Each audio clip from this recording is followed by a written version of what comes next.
അല്ലാഹു സുബ്ഹാനഹു വ തആല മനുഷ്യനെ സൃഷ്ടിക്കുമ്പോൾ തന്നെ അല്ലാഹു റബ്ബുൽ ഇസ്സത്ത് നമ്മെ അറിയിച്ചത്, പഠിപ്പിക്കുന്നത് ഒന്നുമില്ലായ്മയിൽ നിന്നും, വളരെ ബലഹീനതയിൽ നിന്നും, നിനക്ക് ചിന്തിക്കാൻ പോലും കഴിയാത്ത തരത്തിൽ നിന്നും, കേവലം ഒരു ശ്രവിക്കുന്ന വെള്ളത്തിൽ നിന്ന്, ഇന്ദ്രിയ തുള്ളിയിൽ നിന്ന്, ബലഹീനമായ ഒരു തുള്ളിയിൽ നിന്ന് നിന്നെ ഞാൻ സൃഷ്ടിച്ചു, നിന്നെ ഞാൻ നല്ല കഴിവുള്ളവനാക്കി, ശക്തനും മല്ലനുമാക്കി. പക്ഷെ ഒരു കാലഘട്ടം കഴിയുമ്പോൾ വീണ്ടും നീ ആ പഴയ അവസ്ഥയിലേക്ക്, ആ ബലഹീനതയിലേക്ക് നീ വരികയാണ്. പരിശുദ്ധ ഖുർആനിൽ അല്ലാഹു സുബ്ഹാനഹു വ തആല വളരെ വ്യക്തമായിട്ട് നമ്മെ ഇവിടെ ഞാൻ ഓതിയ ആയത്തിലൂടെ നമ്മെ പഠിപ്പിക്കുന്നത് ഒരു മനുഷ്യനെ അല്ലാഹു സൃഷ്ടിക്കുന്ന ആ ഒരു രംഗമാണ്. അതിലൂടെ അവന് നൽകുന്ന കഴിവിനെ കുറിച്ചാണ്. അല്ലാഹു സുബ്ഹാനഹു വ തആല പറയുകയാണ്, അല്ലാഹുല്ലദീ ഖലഖകും മിൻ ളഅഫ് ثم جعل من بعد ضعف قوة وشيء ثم جعل من بعد ضعفة قوة. അല്ലാഹു തആല ആദ്യമായി സൃഷ്ടിച്ചത് കേവലം ഒരു ബീജത്തിൽ നിന്നും, ബലഹീനതയിൽ നിന്നും. അതൊരു ഉമ്മാന്റെ ഗർഭാശയത്തിലേക്ക് അല്ലാഹു സുബ്ഹാനഹു വ തആല ഒളിപ്പിച്ചു വെച്ച് മെല്ലെ മെല്ലെ അത് വളർത്തിക്കൊണ്ടുവന്നു. അങ്ങനെ നീണ്ട 10 മാസത്തിന് ശേഷം ഈ ബൃഹത്തായ ലോകത്തേക്ക് അവനെ പരിചയപ്പെടുത്തി. അവന് കണ്ണെന്തായിരുന്നു, കാതെന്താണ്, ഹൃദയം എന്താണ്, ലോകത്തിന്റെ അവസ്ഥകൾ എന്താണ്, സോഫ്റ്റ്വെയർ എന്താണ്, ഹാർഡ്വെയർ എന്താണ്, ഇതൊന്നും അറിവില്ലാത്തവനായിരുന്നു. അവനെ അല്ലാഹു റബ്ബുൽ ഇസ്സത്ത് ഈ ലോകത്തേക്ക് കൊണ്ടുവന്നു. ബലഹീനനായിരുന്നു ഇവൻ പ്രസവിച്ച് വീണപാടെ. അല്ലാഹുല്ലദീ ഖലഖകും മിൻ ളഅഫ് ثم جعل من بعد ضعف قوة. ശേഷം അല്ലാഹു റബ്ബുൽ ഇസ്സത്ത് അവനെ മെല്ലെ നടക്കാനും, ഓടാനും, ചിരിക്കാനും, കരയാനും, സംസാരിക്കാനും, ജനങ്ങളുമായി ഇടപഴകാനും, അതുമായി ലോകത്തിന്റെ ഓരോ മുക്കുമൂലകൾ കീഴ്പ്പെടുത്താനുമുള്ള സൗകര്യം അല്ലാഹു നൽകി. ഒരു മനുഷ്യനെ അല്ലാഹു തആല ലോകത്തേക്ക് പരിചയപ്പെടുത്തുന്നത് എങ്ങനെ? ഖുർആൻ നമ്മളെ വിശദീകരിച്ചു തരികയാണ്. കുഞ്ഞിൽ നമുക്കൊന്നും ചെയ്യാൻ കഴിയില്ല. ബാല്യത്തില്, കൗമാരത്തില്, ശൈശവത്തില് നമുക്ക് എന്ത് ചെയ്യാനാണ്? ഒന്നും ചെയ്യാൻ കഴിയില്ല. നമ്മളെ അതിലൂടെ മെല്ലെ അല്ലാഹു റബ്ബുൽ ഇസ്സത്ത് വളർത്തിക്കൊണ്ടുവരികയാണ്. ശേഷം അവനെ നല്ല ശക്തിയുള്ളവനാക്കി മാറ്റി, കഴിവുള്ളവനാക്കി മാറ്റി. അത് അവന്റെ യുവത്വത്തിന്റെ തിളപ്പായി മാറി. ശക്തനാണ്, മല്ലനാണ്. ഒരു കൊച്ചുകുട്ടി ഗുസ്തിക്ക് പോകാറില്ല, ഒരു വയസ്സനും ഗുസ്തിക്ക് പോകാറില്ല. തുടക്കവും ഒടുക്കവും ഒഴിവാക്കിക്കൊണ്ട് ആ മധ്യാവസ്ഥയിൽ, അവന്റെ യുവത്വത്തിന്റെ അവസ്ഥയിൽ, അല്ലെങ്കിൽ അവളുടെ യുവത്വത്തിന്റെ അവസ്ഥയിൽ മാത്രമായിരിക്കും നാടിനെ പ്രകമ്പനം കൊള്ളിക്കാനും, നാട്ടുകാരെ ഭയപ്പെടുത്താനും, പ്രശ്നമുണ്ടാക്കാനും, അനാവശ്യ പ്രവണതകളിലേക്ക് പോകാനും, അധാർമികതയ്ക്ക് കൂട്ടുനിൽക്കാനും ഒരു സഹോദരനോ സഹോദരിയോ തയ്യാറാകുന്നത് അവന്റെ നല്ല യുവത്വം തുളുമ്പുന്ന സമയത്താണ്. അതുകൊണ്ടാണ് അല്ലാഹു സുബ്ഹാനഹു വ തആല ഈ ആയത്തിലൂടെ 2 സ്ഥലത്ത് ളുഅഫ് എന്ന് പറഞ്ഞു, തുടക്കത്തിലും ഒടുക്കത്തിലും. തുടക്കത്തിലും അല്ലാഹു പറഞ്ഞു, നിങ്ങളെ ബലഹീനതയിൽ നിന്ന് നാം സൃഷ്ടിച്ചു, അവസാനം നിങ്ങളെ ബലഹീനതയിലേക്ക് ഞാൻ കൊണ്ടെത്തിക്കും. അതും അല്ലാഹു പറഞ്ഞു. ഈ 2 സമയവും നിങ്ങൾക്കൊന്നും ചെയ്യാൻ കഴിയില്ല. മറിച്ച് ഈ രണ്ടിന്റെയും ഇടയിലുള്ള സമയമുണ്ടല്ലോ, ആ സമയങ്ങൾ നിങ്ങൾ പാഴാക്കരുതേ. അതാണ് ഈ ആയത്തിന്റെ വളരെ പരമപ്രധാനമായ അർത്ഥം. അല്ലാഹുല്ലദീ ഖലഖകും മിൻ ളഅഫിൻ ثم جعل من بعد ضعف قوة ثم جعل من بعد قوة ضعفا وشيبا. അല്ലാഹു സുബ്ഹാനഹു വ തആല അവസാനമായി ആയത്ത് പറഞ്ഞു നിർത്തുന്നു, നിങ്ങൾക്ക് നല്ല കഴിവും ബുദ്ധിയും ശക്തിയും എല്ലാ നിലയ്ക്കുമുള്ള ചങ്കൂറ്റവും ഞാൻ നൽകി. പക്ഷെ ആ സമയത്തിന് ശേഷം നിങ്ങളെ ഞാൻ വീണ്ടും മറ്റൊരു അവശതയിലേക്ക്, ബലഹീനതയിലേക്ക് ഞാൻ കൊണ്ടെത്തിക്കുകയാണ്. ഒരു മനുഷ്യന്റെ മൃദുപ്രായം, അവൻ ഈ ലോകത്ത് നിന്ന് വിട പറയാൻ പോകുന്ന ഒരവസ്ഥയിലേക്ക് കൊണ്ടെത്തുന്നു. ആ സമയത്ത് ഓരോ മനുഷ്യനും പറയും, ഞാൻ ചെയ്തു കൊള്ളാം, അങ്ങനെ ചെയ്തു കൊള്ളാം, ഇങ്ങനെ ചെയ്തു കൊള്ളാം. ആ പറയലിൽ ഒരു അർത്ഥവുമില്ല എന്നതാണ് നമുക്ക് മനസ്സിലാക്കുന്നത്. അല്ലാഹു സുബ്ഹാനഹു വ തആല ഈ ആയത്തിന്റെ അടുത്ത ആയത്തിലൂടെ നമുക്ക് പഠിപ്പിച്ചു തരുന്നു, മനുഷ്യൻ അല്ലാഹു ദുനിയാവിൽ നൽകിയ സമയങ്ങളെ അവൻ പാഴാക്കിയിട്ട് നാളെ ആഖിറത്തിൽ അള്ളാഹുവിന്റെ മുന്നിൽ പോയി ഓശാനിച്ച് നിൽക്കേണ്ട ഒരു ഗതികേട് വരുമ്പോൾ അവൻ ആണയിട്ട് റബ്ബിന്റെ കോടതിയിൽ അവൻ പറയുന്ന സത്യം, അവന്റെ യുവത്വത്തെ മുഴുവനും പാഴാക്കിക്കൊണ്ട് പടച്ച റബ്ബിന്റെ വിധിവിലക്കുകളെ മാനിക്കാതെ കേവലം പാശ്ചാത്യ സംസ്കാരത്തെ തന്റെ ജീവിതവുമായി ബന്ധപ്പെടുത്തിക്കൊണ്ട് അവന്റെ സമയങ്ങളും സമ്പത്തുകളും നശിപ്പിച്ച മനുഷ്യനെ കുറിച്ച് ആഖിറത്തിൽ അവൻ വിലപിക്കുന്ന വിലാപത്തെ പരിശുദ്ധ ഖുർആൻ ഇവിടെ വ്യക്തമാക്കുകയാണ്. ആ ഖിയാമത്തിന്റെ നാളിൽ, ഭയാനകത നിറയുന്ന നാളിൽ, കഠോരമായ ശിക്ഷകളെ ഇവന്റെ നഗ്ന നേത്രങ്ങൾ കൊണ്ട് കാണുന്ന അവസരത്തിൽ ഇവൻ ആണയിട്ട് പറയുന്ന സത്യമാണ്, അവന്റെ യുവത്വത്തെ അവൻ നഷ്ടപ്പെടുത്തിയതിന്റെ പേരിൽ, അവൻ അല്ലാഹു നൽകിയ നിഅമത്തിനെ അവൻ നഷ്ടപ്പെടുത്തിയതിന്റെ പേരിൽ ഇവൻ ആണയിട്ട് പറയുന്ന സത്യം. وَيَوْمَ تَقُومُ السَّاعَةُ يُقْسِمُ الْمُجْرِمُونَ مَا لَبِثُوا غَيْرَ سَاعَةٍ كَذَلِكَ كَانُوا يُؤْفَكُونَ. ഖിയാമത്ത് നാളിൽ അന്ത്യസമയമെത്തുമ്പോ, ഈ ലോകത്തിന് പരിസമാപ്തി കുറിക്കുമ്പോ, ആണയിട്ടുകൊണ്ട് അഹങ്കാരികൾ അവന്റെ സമയം പാഴാക്കിയവൻ ആണയിട്ടുകൊണ്ട് റബ്ബിന്റെ കോടതിയിൽ പറയുമത്രേ, പടച്ചതമ്പുരാനെ, നീ എനിക്ക് ആയുസ് നൽകിയില്ലല്ലോ, കൂടുതൽ വർഷങ്ങൾ ജീവിക്കാൻ അവസരം നൽകിയില്ലല്ലോ, കേവലം 1 മണിക്കൂർ സമയം മാത്രമാണ് നീ ജീവിക്കാൻ അനുവദിച്ചത്. നാളെ ആഖിറത്തിന്റെ ശിക്ഷകളും ഭയാനകതകളും കാണുമ്പോൾ ഓരോ യുവാവും ഓരോ യുവതിയും ഓരോ മനുഷ്യനും നാളെ നിലവിളിക്കുന്ന രംഗം. ബഹുമാനമുള്ള സഹോദരങ്ങൾ, അത് എത്തുന്നതിന് മുമ്പ് നമ്മുടെ യുവത്വം അല്ലാഹു നമുക്ക് നൽകിയത് ഒരു അനുഗ്രഹമാണ്. അത് നമ്മൾ എങ്ങനെ ചെലവഴിക്കണം, അത് അല്ലാഹു റസൂൽ നമുക്ക് പഠിപ്പിച്ചു തരുന്നു. ഒരു വലിയ ഹദീസിൽ ഹബീബായ റസൂലുള്ളാഹി സ്വല്ലല്ലാഹു അലൈഹി വസല്ലമ തങ്ങൾ അവതരിപ്പിക്കുകയാണ്. ഒരു സഹാബി നബി തങ്ങളുടെ ഹദറത്തിലേക്ക് കടന്നു വരുന്നു. ഫഅതൻ നബിയ റജുലുൻ, ഒരു സഹാബി ഹബീബായ തങ്ങളുടെ ഹദറത്തിലേക്ക് കടന്നു വന്നുകൊണ്ട് ചോദിക്കുന്നു, യാ റസൂലല്ലാഹ്, അയ്യു ദുആഇ അഫ്ളലു, പ്രാർത്ഥനകളിൽ ശ്രേഷ്ഠമായ പ്രാർത്ഥന ഏതാണ് നബിയേ? ദുആകളിൽ ഏറ്റവും ശ്രേഷ്ഠമായ ദുആ ഏതാണ് ഹബീബേ? ഖാല റസൂലുള്ളാഹി സ്വല്ലല്ലാഹു അലൈഹി വസല്ലം, അല്ലാഹുവിന്റെ റസൂൽ പറഞ്ഞു, സലിൽ അഫ്വ വൽ ആഫിയ, സലിൽ അഫ്വ വൽ ആഫിയത ഫിദ് ദുനിയാ വൽ ആഖിറ. സഹോദരാ, ദുനിയാവിലും നാളെ ആഖിറത്തിലും നിനക്ക് ശാരീരികമായി ആരോഗ്യത്തിന് വേണ്ടി അല്ലാഹുവിനോട് നീ ചോദിക്കണമേ. നബി തങ്ങൾ ചോദിച്ച, നബി തങ്ങൾ പറഞ്ഞ മറുപടി, ഒരു ചെറുപ്പക്കാരൻ നബി തങ്ങളെ കണ്ട് ഏറ്റവും നല്ല ദുആ പഠിപ്പിച്ചതാ നബി എന്ന് ചോദിച്ചപ്പോ പറഞ്ഞ മറുപടി, സലിൽ അഫ്വ ഫിദ് ദുനിയാ വൽ ആഖിറ, ദുനിയാവിലും നമുക്ക് ആഫിയത്ത് വേണം, ആഖിറത്തിലും നമുക്ക് ആഫിയത്ത് വേണം.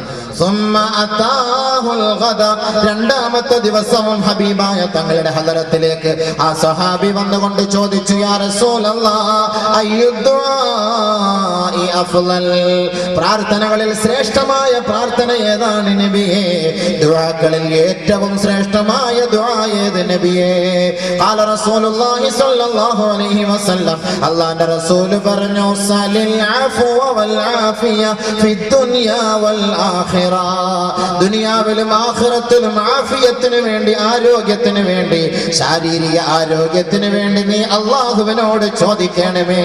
ദുനിയാവിൽ കിട്ടുന്നത് പോലുള്ള ആരോഗ്യവും ആഫിയത്തും ആഖിറത്തിലും നമുക്ക് ഉണ്ടാകേണ്ടതാണ്. കാന യദഉ റസൂലുള്ളാഹി സ്വല്ലല്ലാഹു അലൈഹി വസല്ലമ, അല്ലാഹുവിന്റെ റസൂലിന്റെ പ്രാർത്ഥനയായിരുന്നു, അല്ലാഹുമ്മ ഇന്നി അസ്അലുകൽ അഫ്വ വൽ ആഫിയത ഫിദ് ദുനിയാ വൽ ആഖിറ, അല്ലാഹുവേ, ദുനിയാവിലും ആഖിറത്തിലും നീ എനിക്ക് ശാരീരികമായ മാനസികമായ ഐശ്വര്യവും ആരോഗ്യവും നൽകണമേ അല്ലാഹ്. ഒരു ഖബറിന്റെ അരികിലേക്ക് പോകുമ്പോ ഹബീബായ തങ്ങൾ നമ്മെ പഠിപ്പിച്ചു തരുന്നത്, ആ ഖബറാളികൾക്ക് നാം ചെയ്യേണ്ട ദുആ, അസ്സലാമു അലൈക്കും ദാര ഖൗമിൻ മുഅ്മിനീൻ വ ഇന്നാ ഇൻഷാ അല്ലാഹു ബികും ലാഹിഖൂൻ, അല്ലാഹുമ്മ ഇന്നാ നസ്അലുക ലനാ വലഹും അൽ അഫ്വ വൽ ആഫിയ. ആ ഖബറാളികൾക്ക് വേണ്ടി നാം പ്രാർത്ഥിക്കുന്ന പ്രാർത്ഥന അല്ലാഹുവിന്റെ റസൂൽ നമുക്ക് പഠിപ്പിച്ചു തരുന്നു. പടച്ചവനെ, ഞങ്ങൾക്കും ഈ മൺമറഞ്ഞു പോയ മഹത്തുക്കൾക്കും നീ ആഫിയത്ത് നൽകണമേ അല്ലാഹ്, മാപ്പ് നൽകണമേ അല്ലാഹ്, വിട്ടുവീഴ്ച ചെയ്യണമേ റബ്ബേ എന്ന് ഹബീബായ തങ്ങൾ നമ്മെ പഠിപ്പിച്ചു തരുമ്പോ, ദുനിയാവിൽ മാത്രമല്ല മാത്രമല്ല ഈ യുവത്വം ആവശ്യം, ആഖിറത്തിലും ഈ യുവത്വം നമുക്ക് ആവശ്യമുള്ളതാ. ദുനിയാവിൽ അത് പാഴാക്കരുത്, അത് നശിപ്പിക്കരുത്. അത് നിങ്ങൾ അതിന് കോട്ടം വരുന്ന തരത്തിലുള്ള പ്രവർത്തനങ്ങൾക്ക് സാക്ഷ്യം വരുത്തരുത്. ഹബീബായ തങ്ങളതാണ് പഠിപ്പിച്ചത്. സഹോദര, നീ ചോദിക്കേണ്ടത് നിന്റെ ശാരീരിക ആരോഗ്യത്തിന് വേണ്ടിയാണ്. ഓരോ ചെറുപ്പക്കാരനും ഓരോരുത്തരും മനസ്സിലാക്കേണ്ടത് ആഫിയത്ത് ഏറ്റവും വലിയ നിഅമത്ത്. ബഹുമാനപ്പെട്ട അബൂബക്കർ സിദ്ദീഖ് റളിയല്ലാഹു തആല അൻഹു അദ്ദേഹത്തിന്റെ ഖുതുബ പ്രഭാഷണത്തിൽ ഹബീബായ തങ്ങളുടെ വഫാത്തിന് ശേഷം പറഞ്ഞതും യാ മഅ്ശറൽ മുസ്ലിമീൻ, മുസ്ലിം സഹോദരങ്ങളെ, സലുല്ലാഹ അൽ അഫ്വ വൽ ആഫിയ, നിങ്ങൾ അല്ലാഹുവിനോട് ചോദിക്കേണ്ടത് ദുനിയാവിലും ആഖിറത്തിലും ശാരീരികമായ ആരോഗ്യത്തിന് വേണ്ടിയാ നിങ്ങൾ ചോദിക്കേണ്ടത്. ബഹുമാനപ്പെട്ട അബൂബക്കർ സിദ്ദീഖ് റളിയല്ലാഹു അൻഹു പ്രഭാഷണം. ദുനിയാവിൽ നിങ്ങൾ ചോദിക്കേണ്ടത് അങ്ങനെയാണ്, ആഫിയത്ത്, ആരോഗ്യം. ബഹുമാനപ്പെട്ട അബൂബക്കർ സിദ്ദീഖ് റളിയല്ലാഹു തആല അൻഹു പറഞ്ഞു, നിങ്ങൾക്ക് അല്ലാഹു ഈമാൻ നൽകിയതിന് ശേഷം ഏറ്റവും വലിയ അനുഗ്രഹം അല്ലാഹു നിങ്ങൾക്ക് മിനൽ മുആഫാത്ത്, നിങ്ങൾക്ക് ആഫിയത്ത് തന്നുള്ളതാണ്. അതാണ് നബിയുനാ റസൂലുള്ളാഹി സ്വല്ലല്ലാഹു അലൈഹി വസല്ലമ തങ്ങൾ ഈ സ്വഹാബിയോട് പറഞ്ഞത്.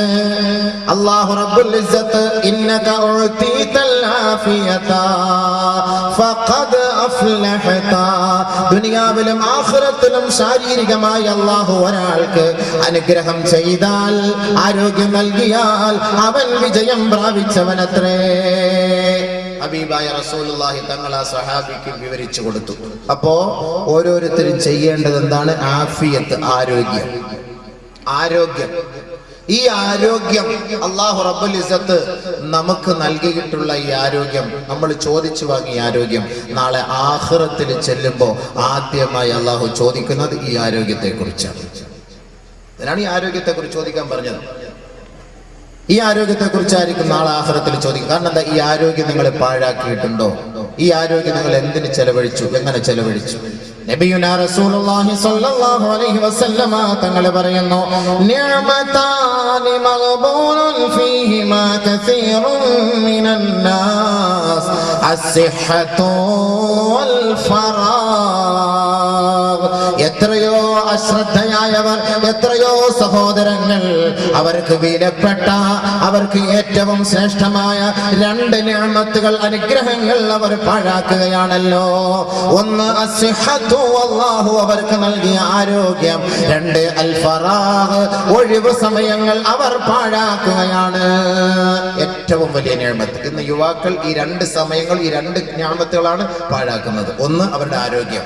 കളി, ചിരി, തമാശ, ഗാനമേള, വെള്ളവടി, പാൻപരാഗ്, ഹാൻസ്, ചൈനി, കെയ്നി, പുകയില, ഇതുമായി ബന്ധപ്പെട്ട് അവരുടെ ശരീരം മൊത്തം അവർ പാഴാക്കുന്നു. രണ്ട് ഒഴിവ് സമയത്ത് അടിച്ചു പൊളിക്കാൻ വേണ്ടി ഇതുമായിട്ട് കൂട്ടുകാരുമായിട്ട് വിനോദസഞ്ചാര കേന്ദ്രങ്ങളിലേക്ക് പോകുന്നു. ഹറാമായ പ്രവർത്തനങ്ങൾക്ക് മൊത്തം അവർ കൂട്ടുനിൽക്കുന്നു ഒഴിവ് സമയങ്ങളിൽ. അങ്ങനെ പോകുമ്പോഴാണ് ആക്സിഡന്റ്. പത്രം എടുത്തു വെച്ച് നോക്കിയാൽ കാണുന്ന യുവാക്കൾ, കൂടുതലും യുവാക്കൾ, എഞ്ചിനീയറിംഗ് വിദ്യാർത്ഥികൾ, ഓരോരോ പഠനത്തിന് വേണ്ടി, ഉന്നത ബിരുദമെടുക്കുന്നതിന് വേണ്ടി കേരളം വിട്ട് ഇന്റർസ്റ്റേറ്റിലൊക്കെ പോയി പഠിക്കുന്ന യുവാക്കൾ. ഇന്ന് സുഹൃത്തുക്കളെ, പത്രം എന്ന് നിങ്ങൾ എടുത്തു വെച്ച് നോക്കി, ഇന്നലെയുമുണ്ട്, ഇന്നുമുണ്ട്, എല്ലാ ദിവസവും എത്ര നല്ല നല്ല ചോരത്തിളപ്പുള്ള എത്ര എത്ര സുന്ദര കുട്ടന്മാരായ യുവാക്കൾ വണ്ടിക്കടിയിൽ പെട്ട് ചതഞ്ഞെരിഞ്ഞ് മരിക്കുന്നു.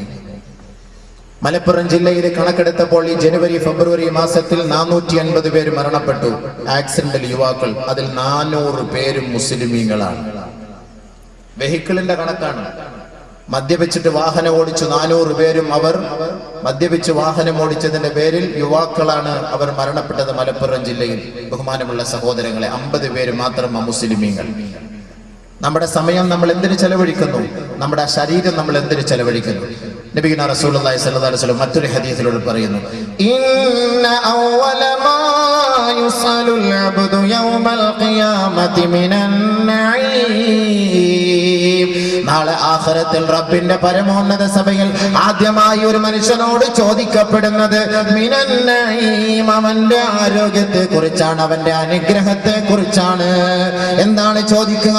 അലം നുസഹി ജിസ്മക വനുറവിക മിനൽ മാഇൽ ബാരിദ്. യുവാവേ, യുവതികളെ, സഹോദര സഹോദരി, നാം കുടിച്ചു തള്ളുന്ന വെള്ളമുണ്ടല്ലോ, നമ്മൾ ചവച്ചു തുപ്പുന്ന ഭക്ഷണമുണ്ടല്ലോ, ഇതിനെല്ലാം നാളെ റബ്ബിന്റെ കോടതിയിൽ മറുപടി പറയേണ്ടവരാണ്. നിന്നുകൊണ്ട് കുടിക്കുന്ന തണുത്ത വെള്ളമുണ്ടല്ലോ, പാപം ചെയ്തിട്ട് അവശനായി ബലഹീനനായവൻ അവന്റെ ശരീരത്തിന്റെ ക്ഷീണം അകറ്റുന്നതിന് വേണ്ടി അവൻ കുടിക്കുന്ന തണുത്ത വെള്ളം, ആ തണുത്ത വെള്ളത്തിന്റെ പേരിൽ റബ്ബിന്റെ കോടതിയുടെ മുന്നിൽ സമാധാനം പറയണം. ഇതിനു വേണ്ടി ഓടുകയും ചാടുകയും അവൻ അല്ലാഹു നൽകിയ ശരീരത്തിന്റെ ആരോഗ്യം ഏത് നിലയ്ക്ക് ചെലവഴിച്ചു, ആർക്ക് വേണ്ടി ചെലവ് ചെയ്തു, ഇതിനെക്കുറിച്ച് അവനോട് ചോദ്യമുണ്ടാകുമെന്ന് ഹബീബായ റസൂലുള്ളാഹി. അലം നുസഹി ജിസ്മക, നിന്റെ ശരീരത്തെ നാം ആരോഗ്യപ്പെടുത്തിയില്ലേ? നിനക്ക് കണ്ണ് തന്നില്ലേ? നിനക്ക് നാവ് തന്നില്ലേ? നിനക്ക് മൂക്ക് തന്നില്ലേ? നിനക്ക് സൗന്ദര്യം നാം നൽകിയില്ലേ? ചോദിക്കും, എന്തിനാ തന്നത്? ഹബീബായ തങ്ങൾ മറ്റൊരു ഹദീസിൽ പറയുന്നു, ലാ തസൂലു ഖദമ അബ്ദിൻ ഹത്താ യുസ്അല അൻ അർബഅ. 4 കാര്യങ്ങൾക്ക് വ്യക്തമായ മറുപടി നൽകാതെ റബ്ബിന്റെ കോടതിയിൽ നിന്ന് നിന്റെ പാദം ചലിപ്പിക്കാൻ കഴിയില്ല. ആദമിന്റെ മോനെ, ആദമിന്റെ മകളെ. അല്ലാഹു റസൂൽ പറയാണ്, ഇവിടുത്തെ റിമാൻഡൊക്കെയാണ് നമുക്ക് പേടി. പോലീസ് റിമാൻഡ്, പോലീസ് കസ്റ്റഡി, കോടതിയുടെ മുന്നിൽ പോയി നിൽക്കുമ്പോൾ ഇതൊക്കെ ഭയങ്കര പേടിയാണ്. അത് അള്ളാഹ് കാണിച്ചത്. ഇതൊക്കെ ഖല്ലീവൽ, ഇതൊന്നും ഒന്നുമല്ല. ഇതൊക്കെ നമുക്ക് സ്വാധീനം ഉണ്ടെങ്കിൽ, രാഷ്ട്രീയത്തിനും സമ്പത്തിനും സ്വാധീനം ഉണ്ടെങ്കിൽ ഇവിടുത്തെ കോടതികളിൽ നിന്നൊക്കെ നമുക്ക് ഒഴിവാക്കാൻ കഴിയും. പക്ഷെ ആഖിറത്തിലെ കോടതിയിൽ ഇതൊന്നും നടക്കൂല. അവിടെ നടക്കൂല. അവിടെ കൂട്ടുകാരനും സുഹൃത്തുക്കളും എല്ലാവരും കാണും, പക്ഷെ ആർക്കും. അതാണ് അല്ലാഹു തആല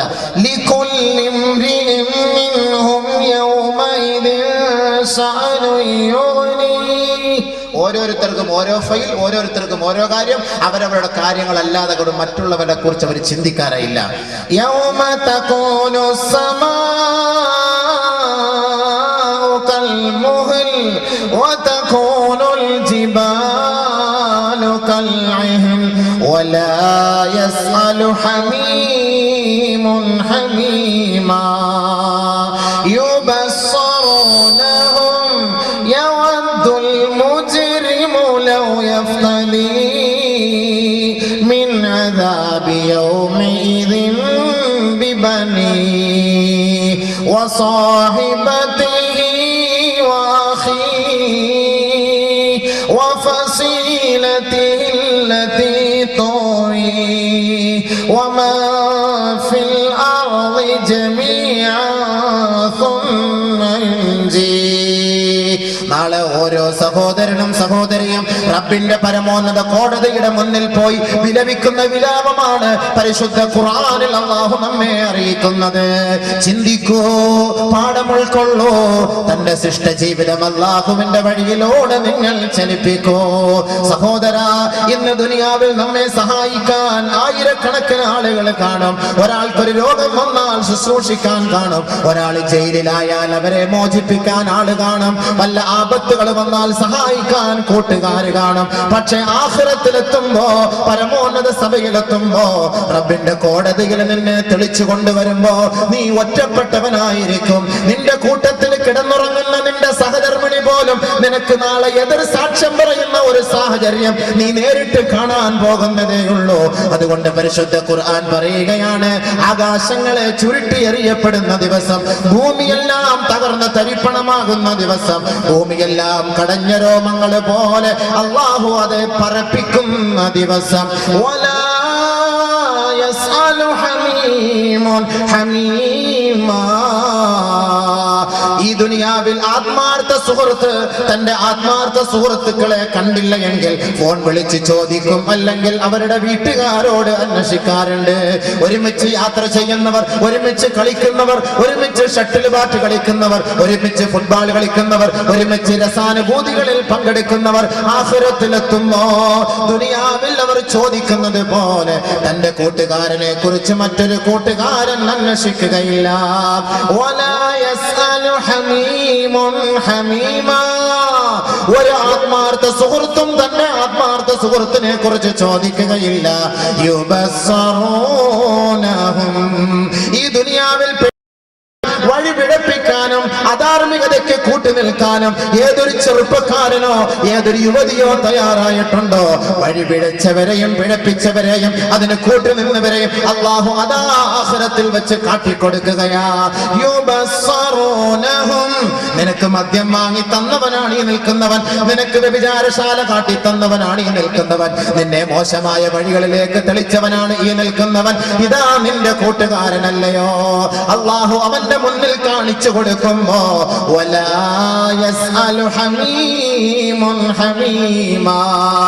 എനിക്ക് കാണണ്ട റബ്ബേ, എനിക്ക് അവനെ കുറിച്ച് അറിയണ്ട റബ്ബേ, എന്റെ സ്വന്തം ശരീരത്തെ നീ ഒന്ന് രക്ഷപ്പെടുത്തുമോ അല്ലാ. യവദ്ദുൽ മുജ്രിമു ലൗ യഫ്തദി മിൻ അദാബി യൗമിദിൻ ബിബനീ.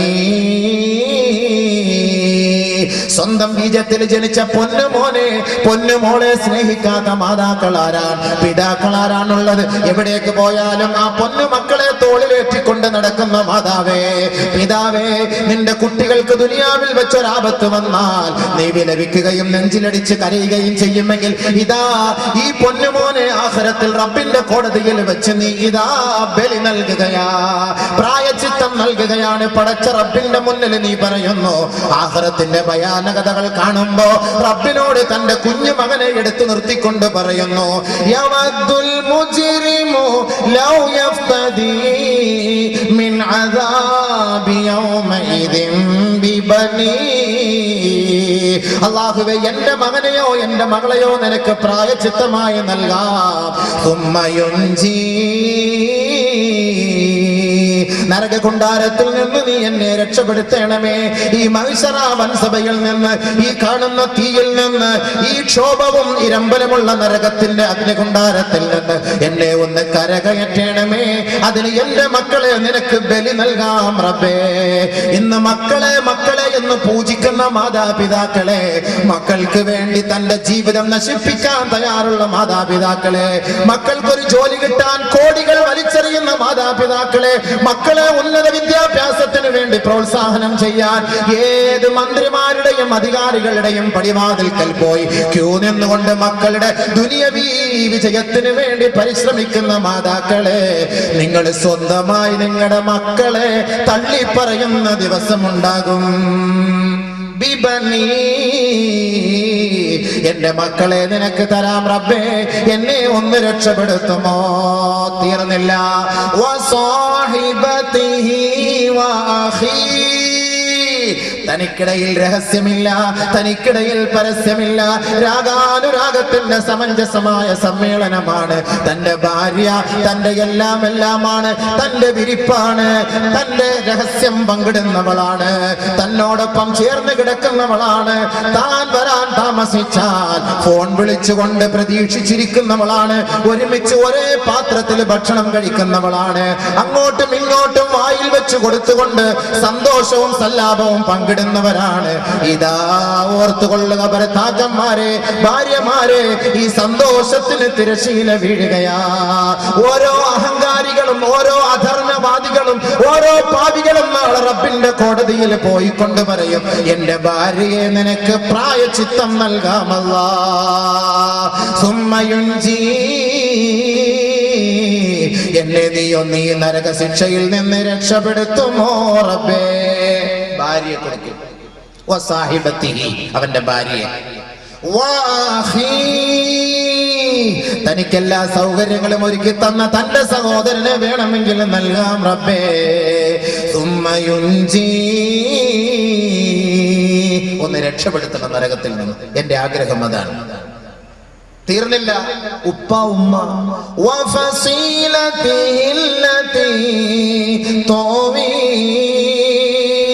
ദുനിയാവിൽ തനിക്ക് അഭയം നൽകിയ മാതാക്കളാരാണോ, പിതാക്കളാരാണോ, രക്ഷകർത്താക്കളാരാണോ, ആരെ വേണമെങ്കിലും നിന്റെ മുന്നിൽ ഞാൻ സമർപ്പിക്കാം.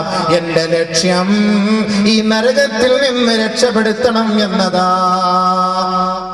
ഉപ്പായ ഉമ്മായൊക്കെ പണയം വെക്കാൻ നമ്മൾ തയ്യാറാകും. ആ ഒരു അവസ്ഥയിലേക്ക് അള്ളാഹ് നമ്മളെ എത്തിക്കാതിരിക്കട്ടെ. നാളെ ആഖിറത്തിലെ അവസ്ഥ ഖുർആൻ വിശദീകരിക്കുകയാണ്.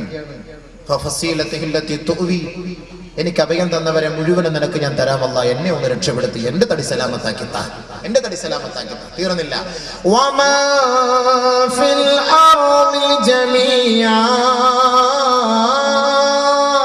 ഭൂമിയിലുള്ള സകലമാന മനുഷ്യരെയും നിനക്ക് വേണ്ടി ഞാൻ പ്രായശ്ചിത്തം നൽകാം.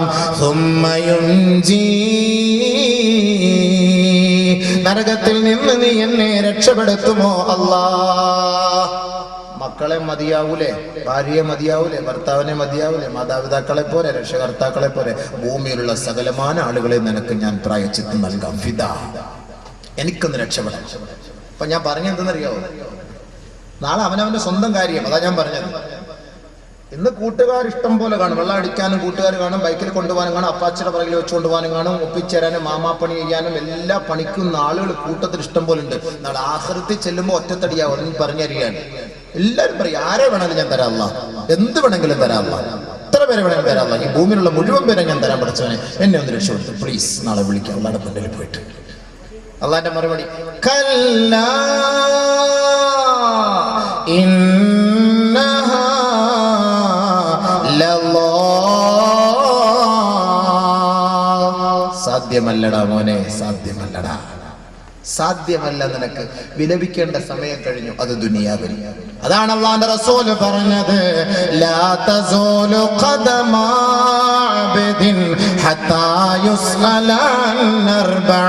4 കാര്യങ്ങളെ കുറിച്ച് ചോദിക്കുമ്പോ അതിന് വ്യക്തമായ മറുപടി പറയാതെ യുവാവേ, യുവതിയെ, നിന്റെ പാദം നാളെ ചലിപ്പിക്കാൻ കഴിയില്ലടോ. ആഖിറത്തിൽ ഇവിടെ മാത്രമൊന്നുമല്ല ചോദ്യം. ഇവിടുത്തെ ചോദ്യം ഒന്നുമല്ല മോനെ. ആഖിറത്തിൽ കൊണ്ട് പിടിച്ചു നിർത്തുമ്പോ നിന്നെ ചോദിക്കും 4 കാര്യം, പരമപ്രധാനമായ 4 കാര്യം.